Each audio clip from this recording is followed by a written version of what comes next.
Clémentine Célarié, 37 degrés de Le Matin, La vengeance d'une blonde, Les Misérables.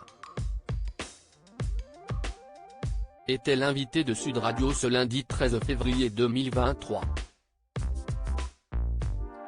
Au cours de cette interview, la comédienne de 65 ans, qui pour rappel annonçait en 2021 avoir un cancer, a notamment été amenée à revenir son début de carrière, et notamment sur ses premières apparitions médiatiques.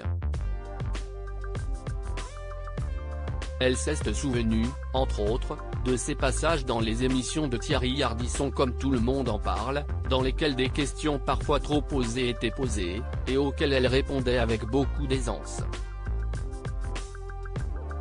C'était la liberté.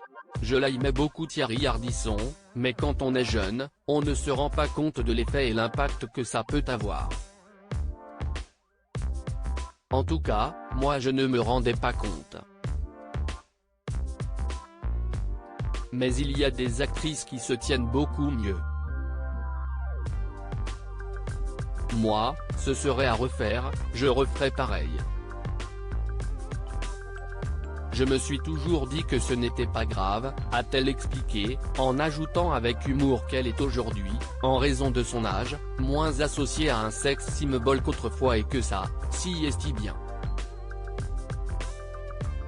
Si est devenu un système quelques minutes plus tôt, il lui avait été demandé si elle était à l'époque elle-même contrainte de se retrouver dans des situations très inconfortables comme se montrer dénudée sur scène, ou si, au contraire, elle le faisait de son plein gré. On ne m'a jamais obligé, ou alors je ne m'en suis pas rendu compte, ce qui serait pire.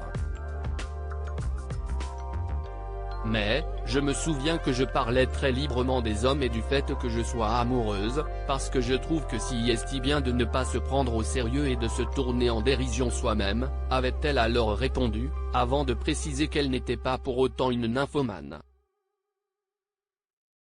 Mais après j'ai arrêté, car si est devenu un système.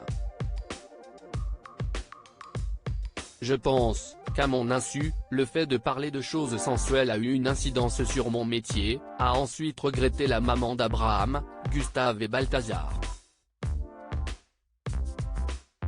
À noter que cet entretien a été réalisé à l'occasion de la diffusion ce soir sur Canal+ du documentaire Elle parle d'elle, consacré à Joséphine Baker et auquel elle prête sa voix.